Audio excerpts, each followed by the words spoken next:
ያጠር ያለ ጸሎት በጌታ ፊት እናደርግና ወደ እግዚአብሔር ቃል እንሄዳለን። ጌታ አምላካችን ሆይ ክብር ሁሉ ላንተ ይሁን። ስለዚህ ጊዜና ሰዓት ስምህን እንባርካለን። እግዚአብሔር ሆይ ቃልህ እንዲመጣ እንድታስተምረን እንለምንሃለን። በመካከላችን እንድትመላለስ እንጸልያለን። ክፉ እንዲመታ እንጸልያለን። አጋንንት በስም ስልጣን የተመታ ይሁን። በጌታ በኢየሱስ ስም የተመታ ይሁን። እግዚአብሔር የዘላለም አምላክ ሆይ ማናቸውም ተገዳዳሪ መንፈስ በናዝሬቱ ጌታ በኢየሱስ ክርስቶስ ስም ይመታ፣ የተመታ ይሁን። እግዚአብሔር የዘላለም አምላክ ሆይ ማዳንህ እንዲመጣ ጽድቅህ እንዲገለጥ እንለምንሃለን፣ እናመሰግንሃለን። በመካከላችን ስላለህ ስምህ ይባረክ። የእግዚአብሔርን ቃል ዛሬ መቼስ እንደምታውቁት ሁለት ትልልቅ ነገሮች አሉ። አንደኛው ዛሬ አገልጋዮችን አፕሪሺየት የምናደርግበት የምናመሰግንበት ጊዜ ነው አይደለም? አገልጋዮቻችንን በኢትዮጵያ ወንጌላዊት ቤተክርስቲያን መካነ ኢየሱስ ያሉ አገልጋዮች ሁሉ ስለሰጡት አገልግሎት፣ ስለተጓዙት ጉዞ፣ በህይወታቸው ስለከፈሉት መስዋዕትነት፣ ስለ ጌታ ሲሉ ስለከፈሉት ዋጋ ሁሉ የምናመሰግናቸው ጊዜ ነው። አሜን አትሉም? እግዚአብሔር የተመሰገነ ይሁን። መዘምራኖችን የምናመሰግንበት፣ ወንጌላውያንን የምናመሰግንበት፣ ሽማግሌዎችን የምናመሰግንበት፣ ቄሶችን የምናመሰግንበት ጊዜ ነው። በተለይ ደግሞ የሙሉ ጊዜ አገልጋዮችን የምናመሰግንበት ጊዜ ነው። የምናመሰግንበት ቀን ነው። ስለዚህ ይሄ ቀን በጣም እጅግ ታላቅ ቀን ነው። በጣም ታላቅ ቀን ነው። ይሄ ደግሞ በጣም ሊለምድብን ይገባል አይደለም? አገልጋዮቻችንን ማመስገን፣ ማክበር በጣም ይገባናል። የሌዊ እድል ፈንታ ሌላ ምንም አይደለም። የሌዊ እድል ፈንታ እግዚአብሔር ብቻ ነው። ሌላ ሁሉ ርስት አለው። ሁሉም ርስት ይቀበላል። ሌዊ ግን ሌላ ርስት የለውም። የሌዊ ርስት እኔ ነኝ ብሏል እግዚአብሔር እና እድል ፈንታው እግዚአብሔር ብቻ ነው። ስለዚህ ህዝቡ ደግሞ እግዚአብሔርን ስለሰጠን አገልጋዮች እግዚአብሔርን ሊያመሰግን ይገባል። እስቲ አንድ ጊዜ ምንም ገና ሳንነቃቃ ራሱ እስቲ እግዚአብሔር እናመስግነው ስለሰጠን አገልጋዮች። በጭብጨባ በእልልታ እስቲ እናመስግነው። ሃሌሉያ! ኢየሱስ ጌታ ነው። ተባረኩ። የእግዚአብሔር ቃል እንደዚህ ይላል በኢሳይያስ ምዕራፍ 52 ቁጥር 7 ላይ፣ እኔ በአዲሱ መደበኛ ትርጉም ነው የምጠቀመው። እንደዚህ ይላል፣ በተራሮች ላይ የቆሙ የምስራችንም የሚያመጡ እግሮች፣ ሰላምን የሚናገሩ መልካም ዜና የሚያበስሩ ድነትን የሚያውጁ ጽዮንንም አምላክሽ ነግሷል የሚሉ እንዴት ያማሩ ናቸው። ምናቸው? እግራቸው ያማረ ነው። እንደነዚህ አይነት ሰዎች የእግዚአብሔር ቃል ሲናገርላቸው እግራቸው ያማረ ነው ይላል። ምን የሚያደርጉ ሰዎች? የምስራችን የሚያመጡ እግሮች፣ ሰላምን የሚናገሩ እግሮች፣ መልካም ዜና የሚያመጡ እግሮች፣ ድነትን የሚያወጁ እግሮች፣ ጽዮንንስ ምን የሚሏት? አምላክሽ ነግሷል የሚሉ እግሮች፣ እነዚህ በተራሮች ላይ የተዋቡ ናቸው፣ ያማሩ ናቸው ይላል የእግዚአብሔር ቃል። እግሮች የመጓጓዣ፣ የመቆሚያ፣ የመገስገሻ፣ የመሮጫ የአካል ክፍሎቻችን ናቸው። በእግሮቻችን እንቆማለን፣ በእግሮቻችን እንጓዛለን፣ በእግሮቻችን እንገሰግሳለን፣ እንሮጣለን። በእግሮቻችን የተለያዩ የእግሮች አቅጣጫ ይኖራሉ። መርካቶ በዚህ ጊዜና ሰዓት ብትሄዱ በዛ በገበያ መካከል ወዲህ የሚሉ እግሮችን ትመለከታላችሁ። ወደ ካዛንቺስ ወደ አስፓልቱ ብትወጡ እንደዚሁ ትመለከታላችሁ የሚሄዱ እግሮች። አንዳንዶች የሚሄዱ እግሮች ዝም ብለው የሚሄዱ እግሮች ናቸው። አንዳንዶቹ ያለምንም ዓላማ ያለምንም ፐርፐዝ እንዲሁ በመንገድ ላይ የሚኳትኑ እግሮች አሉ። ሌሎች እግሮች ደግሞ የሚሄዱበትን የሚያውቁ እዚህ ጋር ደርሳለሁ ብለው ደግሞ የሚገሰግሱ እግሮች አሉ።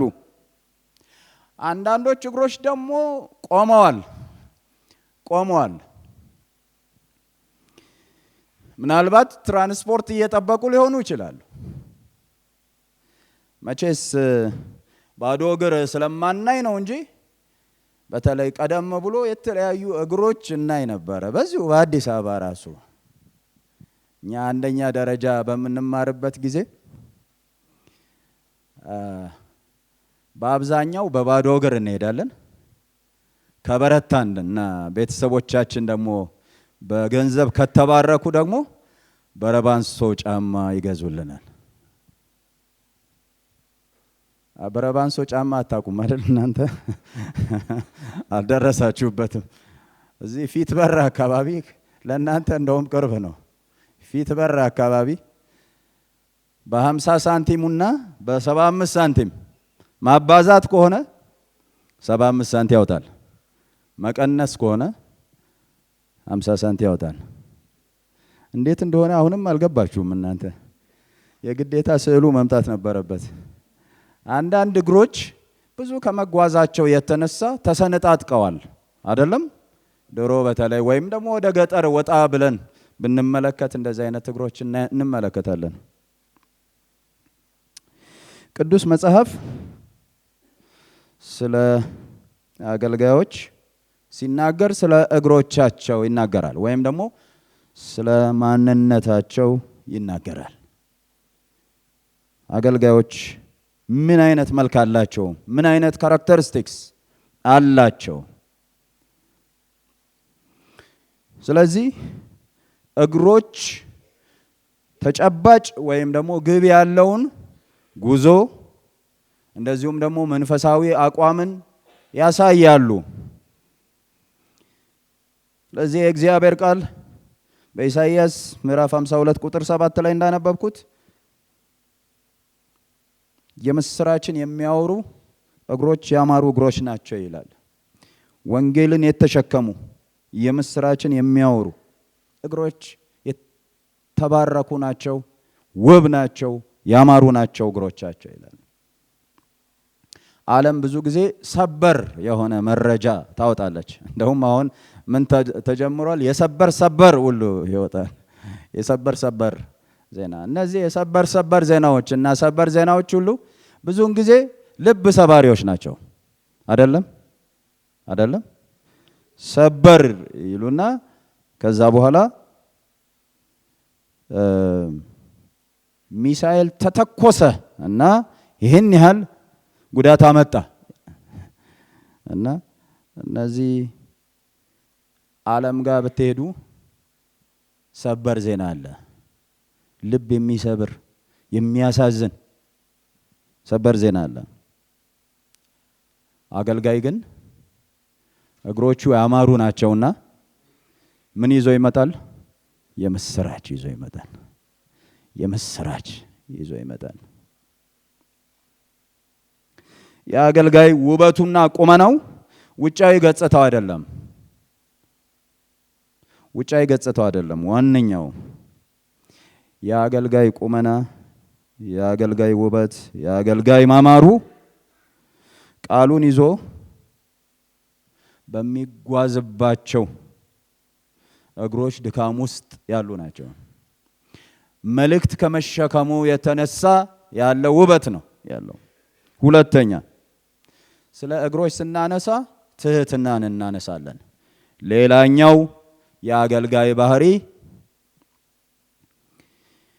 እግሩን ታጥቦ እግርን የሚያጠብ የሌላውን የሚያጠብ ነው። የትህትናና የንጽህና ምልክቶች ናቸው እግሮች። ጌታ ኢየሱስ ክርስቶስ ተነሳና የወደዳቸውን እስከ መጨረሻው ድረስ ወደዳቸው። ከዛ በኋላ ማበሻ ጨርቅ ወሰደ፣ ማጠቢያ ሳህን ወሰደ። ከዛ በኋላ እግሮችን ማጠብ ጀመረ። መጨረሻ ላይ እንደዚህ አለ፣ እናንተ መምህርና ጌታ ትሆናላችሁ ትሉኛላችሁ አለ። ልክ ነው፣ እንደዛ ማለታችሁ ልክ ነው። ልክ ነው፣ እኔ መምህር ነኝ። ልክ ነው፣ እኔ ጌታ ነኝ። ነገር ግን እናንተ መምህርና ጌታ ካላችሁኝ እንደዚህ ብላችሁኝ እኔ ያደረኩት ግን እግር ማጠብ ነው ያደረኩት። መምህርና ጌታ ነኝ እኮ። በዓለማዊው አተያይ ምንድነው ያለው? መምህርና ጌታ ቤት ነው የሚቀመጠው፣ በከበሬታ ስፍራ ይቀመጣል አይደለም?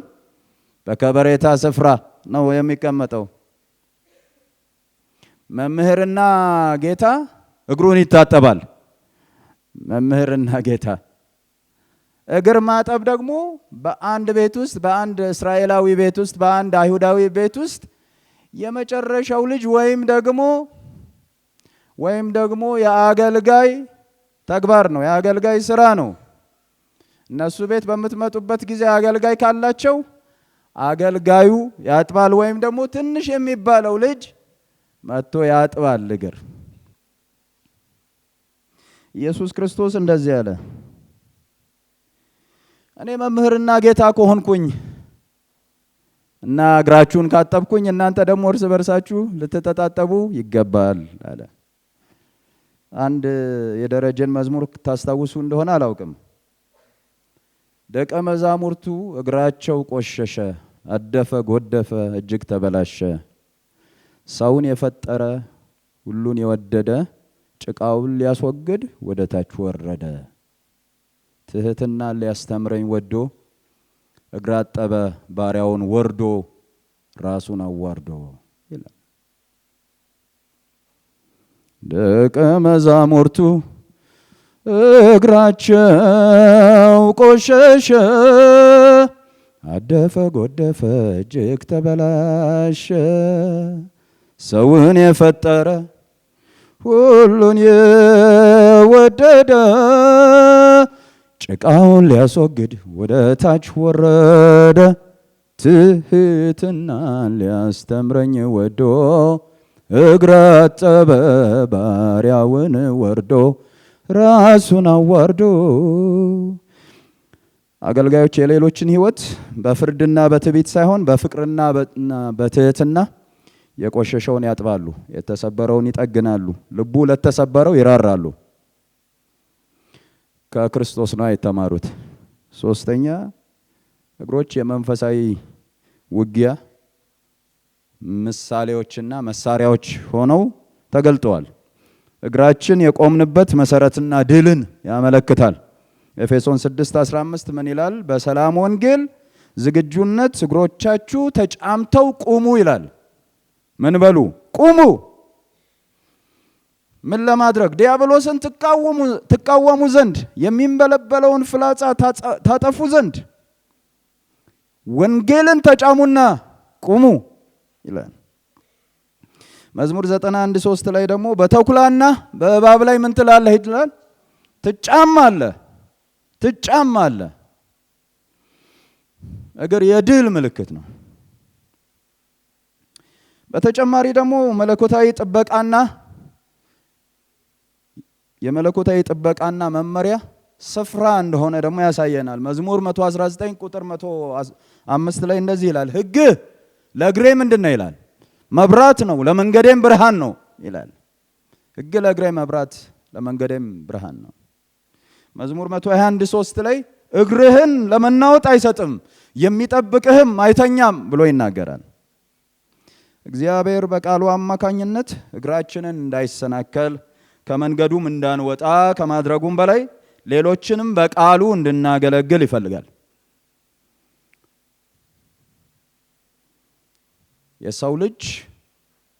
ለሰው ልጅ ጥያቄ መልሱ፣ ለሰው ልጅ መፍትሄ የእግዚአብሔር ቃል ነው ወገኖቼ።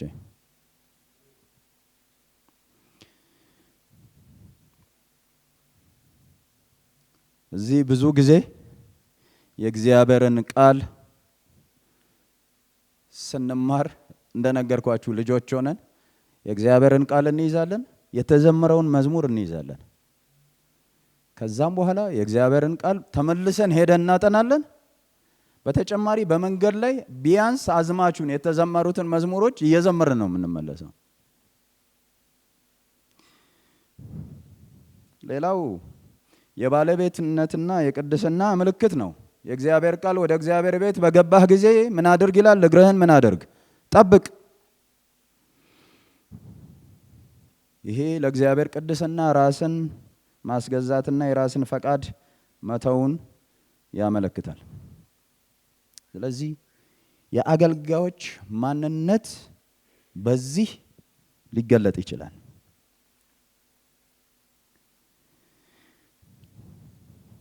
ታዲያ እንዴት እናድርግ? ዛሬ ምንድነው ብለናል? አገልጋዮቻችንን የምናመሰግንበት ቀን ነው። እንግሊዝኛው ላይ አፕሪሺዬሽን ዴይ ነው የተባለው። አፕሪሺዬት የምናደርግባቸው ምናልባት በኢትዮጵያ ወንጌላዊት ቤተክርስቲያን መካነ ኢየሱስ በዚህ የካቲት ወር መጀመሪያ ላይ ባለው ሳምንት እንዲህ ተስተካክሎ ሊሆን ይችላል። ግን ምን ጊዜም እነርሱን ማበረታታት ቢለምድብን በጣም መልካም ነው። የእግዚአብሔርን ቃል ከአንደኛ ተሰሎንቄ ምዕራፍ 5 ከቁጥር 12 እስከ 13 ላይ እኛ እንዴት እናድርግ የሚለውን ነገር እንድናይ ላንብብላችሁ። አንደኛ ተሰሎንቄ ምዕራፍ 5 ከቁጥር 12 እስከ 13። እንግዲህ ወንድሞች ሆይ በእናንተ መካከል በትጋት የሚሰሩትን በጌታም የበላዮቻችሁና መካሪዎቻችሁ የሆኑትን እንድታከብሯቸው እንለምናችኋለን። ስለ ስራቸውም በፍቅር እጅግ አክብሯቸው ይላል። ስለምናቸው? ስለ ድካማቸው፣ ስለ ፍቅር ድካማቸው፣ ስላገለገሏችሁ፣ በመካከላችሁ ስለሚደክሙ ስለነዚህ አገልጋዮች አክብሯቸው። አክብሯቸው። ምክንያቱስ በብዙ ይደክማሉ። በመካከላችሁ የሚደክሙትን ታውቋቸው ዘንድ እንለምናችኋለን ይላል። ታውቋቸው ዘንድ እንለምናችኋለን። አንደኛ ጢሞቴዎስ ምዕራፍ 5 ቁጥር 12 ላይ በመካከላችሁ የሚደክሙ አገልጋዮች አሉ። እወቋቸው፣ እወቋቸው፣ እውቅናም ስጧቸው። ይታበያሉ ብላችሁ አታስቡ። ብዙ ጊዜ እኛ የምንመለከተው ሁልጊዜ የሚታየውን የእሁድ አገልግሎት የሚቆሙበትን ጊዜ ሊሆን ይችላል። ግን ከዛ በላይ ስንመለከት አገልጋዮች ጋር የቅዱሳንን ከባድ የሆነ ሚስጥር ይሸከማሉ። ከባድ ሚስጥሮች ይሸከማሉ። በብዙ መንፈሳዊ ውጊያዎች ውስጥ ያልፋሉ አገልጋዮች። ያ ብቻ አይደለም። የእግዚአብሔርን ቃል ይሄ ምግብ የሆነውን የእግዚአብሔርን ቃል ለማምጣት በጸሎት ይተጋሉ። ስለ ነፍሳችሁ ይተጋሉ ይላል የእግዚአብሔር ቃል። ስለ ነፍሳችሁ ይተጋሉ። ስለ እያንዳንዳችሁ ይጸልያሉ። የግሪኩ ቃል ኮፒያው የሚለው ቃል እስከ መዛል ድረስ ያለ ድካም እንደሆነ ትርጉሙ ያሳያል። በጌታ ስራ በጣም እንደሚደክሙ፣ በሐዘን በደስታ ቀድመው ይገኛሉ። ስለ ነፍሳችሁ ይደክማሉ።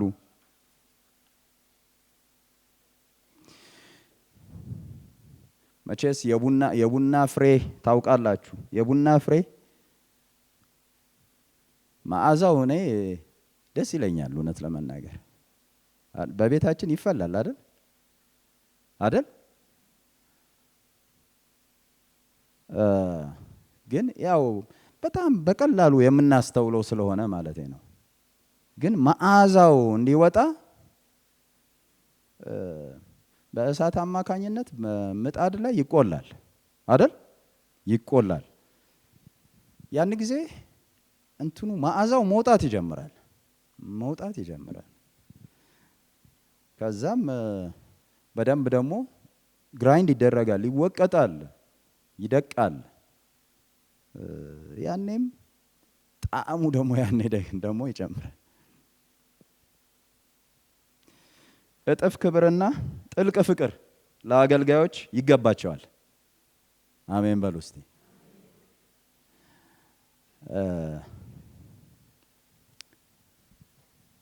we don't worship them አናመልካቸውም። ማምለክና ማክበር ይለያያል፣ ግን እናከብራቸዋለን። ግልጽ ነው አይደል? ፍቅርና አክብሮት የምናሳይበት 3 መንገዶችን ልንገራችሁና ልጨርስ። 3 መንገዶች አሉ ለአገልጋዮች እጥፍ ክብርና ጥልቅ ፍቅር የምናሳይባቸው። አንደኛው ላስተማሩን ለሰበኩን ቃል መገዛት። የእግዚአብሔርን ቃል በማስተማር ይደክማሉና ለነሱ አንደኛውና የመጀመሪያው ስጦታቸው እነሱ የተናገሩትን የእግዚአብሔር ቃል ስናደርገው ስንታዘዘው በጣም ደስ ይላቸዋል። ተሳስቻለሁ። ይሄ የመጀመሪያው ነው። ሐዋርያው ጳውሎስ ጢሞቴዎስን የሚለው እንደዚህ ነው፣ ምሳሌነቴን ተከተል፣ ስደቴን፣ ፍቅሬን፣ መጽናቴን ተከተል። ከማን እንደተማርከው ታውቃለህ።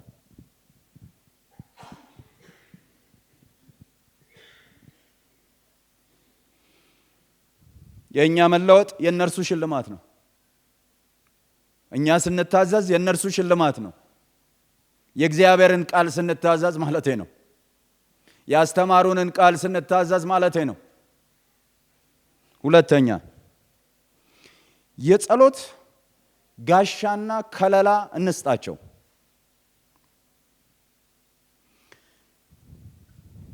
እኔ ብዙ ቦታ እንዲሁ እረዳለሁኝ።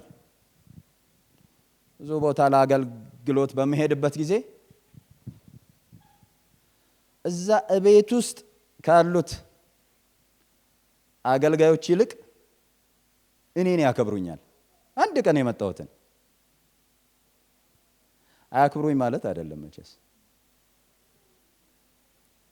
ግን የራሳቸውን አገልጋዮች ንቀው እኔን ሲያከብሩኝ አዝናለሁ። በሀገራችንም ምን የሚል አባባል አለ? በእጅ የያዙት ወርቅ እንደምን ይቆጠራል? እንደ መዳብ ይቆጠራል። በእጃችን የያዝናቸው ወርቆች ይሁኑልን። እደግመዋለሁ። በእጃችን የያዝናቸው ወርቆች፣ እግዚአብሔር የሰጠን ወርቆች ይሁኑልን። ስለዚህ ነቀፋ የለባቸውም ማለት ግን አይደለም። ነቀፋ አይጠፋቸውም ማለት አይደለም። አያጠፉም ማለት ግን አይደለም። ግን ምን እናድርግ? እንሸፍን፣ ገበናቸውን እንሸፍን። ስተትን ማን ያስተውላታል? ከተሰወረ ኃጢአት አንጻኝ፣ የድፍረትም ኃጢአት እንዳይገዛኝ ባሪያህን ጠብቅ ብሏል። ስለዚህ ስተትን ማን ያስተውላታል? እንሸፍን። ልክ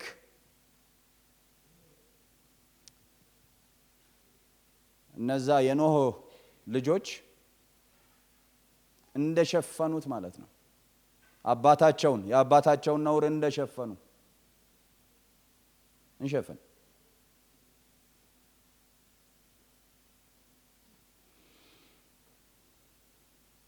ከሐሜት ከትችት እንጋርዳቸው። እኛ ከለላ እንሆናቸው። ማን ነው አባቱ ሲታማ በጣም ደስ ብሎት ልክ ነው ብሎ የሚተባበር? የፈለገ አባቱ በዛ እንትን እንኳን ቢገኝ ማን አለ?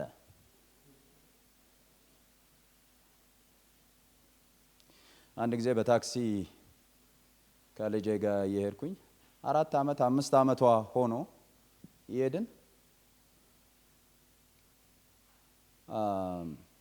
አንድ ሰው በቃ ከኔ ጋር እየተጫወተች ነው እዛው ታክሲ ውስጥ ለዚህ አቅፊያት እየተጫወተች ነውና አንድ ሰው ግን እዛ ውስጥ ያለ ሰው በጣም ተበሳጭቶ ምንድነው ልጅቷ እኮ እየተጨማለቀች ነው ሲል የአባት ልብ ዴት እንደሆንኩኝ ልነግራችሁ አልችልም።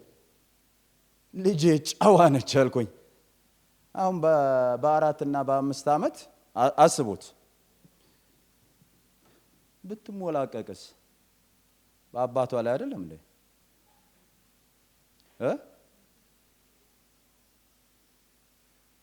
እሱ ብታጠፋ እንኳን እንዲቀጣልኝ አሳልፈ ይሰጣታለሁ? አላደርገውም። አገልጋዮቻችንም እንደዛ እናድርግ ለማለት ነው። እንጋርዳቸው። የመጨረሻው ሶስተኛው የሚታይ ምስጋና። የሚታይ ደግሞ ምስጋና በተጨማሪ ማለት ነው። የሚገርማችሁ እኔ ቋንቋም ስለተማርኩኝ እንደዚህ የሚል ቃል አለ። ቱ ኦነር የሚል ቃል አለ። ቱ ኦነር ማለት ወይም ደግሞ ኦነር የሚለው ቃል ቨርብ ነው ወይም ደግሞ ግስ ነው ይላል። እና ተማሪዎች ሲማሩ ግስ ማለት it's a doing word ተግባራዊ የሆነ ቃል ነው። ስለዚህ ኦነር የምናደርጋቸው በተግባር ነው ማለት ነው።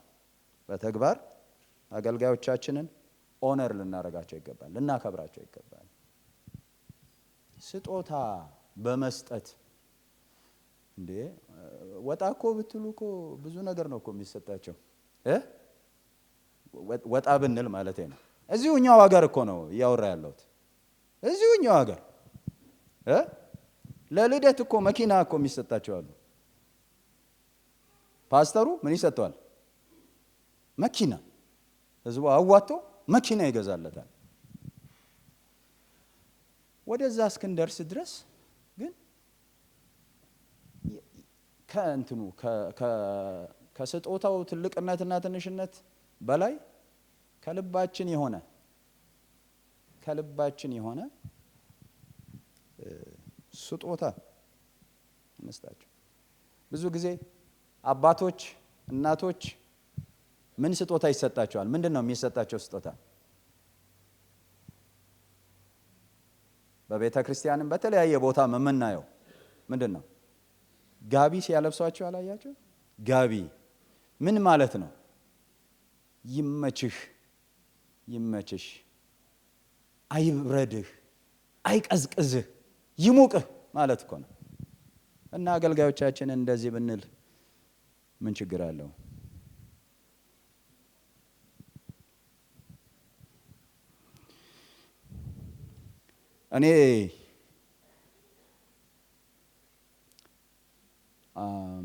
እኔም ስላለሁበት ነው እንደዚህ የምለው። ቤተ ክርስቲያን ከአገልጋዮች ህይወት ብዙ ትርቃለች፣ በጣም ብዙ ትርቃለች። ኢቭን ብዙ ጊዜ የሚገርመኝ ይበቃችኋል ነው የሚባለው። አንድ ጓደኛዬ አገልጋይ እኮ ነው፣ እንትን ክፍለ ሀገር ነው የሚያገለግለውና አንድ ቀን ቸርች ደረሰና ከዛ በኋላ ሄደ፣ ተመለሰ። የሄደበት ምክንያት ምንድነው? የልጁን ልደት ሊያከብር ነው። እና መሪዎች ሌሎችም አገልጋዮች መጡና ቸርች ውስጥ ከሌት ሄደ ተባለ። የአገልጋይ ማለት ነው። የለም። የት ሄደ? የልጄ ልደት ላክብር ብሎ ሄዷል። አገልጋይ አይደለ እንዴ እሱ? እንዴት የልጁን ልደት ያከብራል አሉ።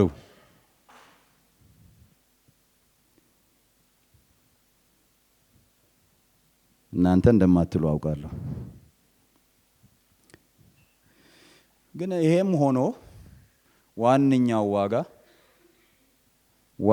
ዋጋ ግን አንደኛ ጴጥሮስ ምዕራፍ 5 ቁጥር 4 ላይ እንደሚናገረው የእረኞች አለቃ በሚገለጥበት ጊዜ የማያልፈውን የክብርን አክሊል ትቀበላላችሁ ይላል። ስለዚህ የማያልፍ የክብር አክሊል የሚሰጥ ጌታ አለ። የሰዎች ስጦታ አክብሮት ጥሩ ነገር ነው። ግን ከዚህ ሁሉ በላይ እውነተኛ ዋጋ ግን ያለው ንጉሱ ዘንድ ነው፣ ኢየሱስ ዘንድ አለ። እያንዳንዷን ስቴፕ የወጣህበትን፣ የወጣሽበትን፣ የወረድክበትን፣ የወረድሽበትን እያንዳንዱን በሚገባ የሚመለከት አይኖቹ ንጹህ የሆኑ ምድርን የሚጎበኝ የሰራዊት ጌታ እግዚአብሔር ዋጋው ከእርሱ ዘንድ ያለ እግዚአብሔር አለ። የእረኞች አለቃ አለ። ሃሌሉያ! እርሱ ይከፍላል፣ በጊዜው ይከፍላል። እኔ የኔ ሜንቶር ወይም ደግሞ መካሪ ተቆጪ የምንለው አንድ ቄስ አለ። ስዊድናዊ ቄስ ነው እና እሱ እንደዚህ አለኝ። ወደ አገልግሎት ወደዚህ ወደ ቅስና አገልግሎት ስመጣ እንደዚህ አለኝ። ዘላለም አንድ ነገር መርሳት የሌለብህ ነገር አንድ ነገር አለ አለ። እግዚአብሔር አሁን አንተን እረኛ አድርጎ ለሕዝቡ ሾሞሃል አለ። ግን ደግሞ ሕዝቡን በሚገባ ልትመራ የምትችለው ደግሞ የታላቁን እረኛ ድምፅ ስትሰማ ነው አለኝ። ስለዚህ ትልቁ እረኛ አለ። ዋጋም በመስጠት ደረጃ በመቆጣጠርም ደረጃ እርሱ በሰማይ አለ። እሱ ደግሞ አንድ ቀን ዋጋችንን ይሰጠናል።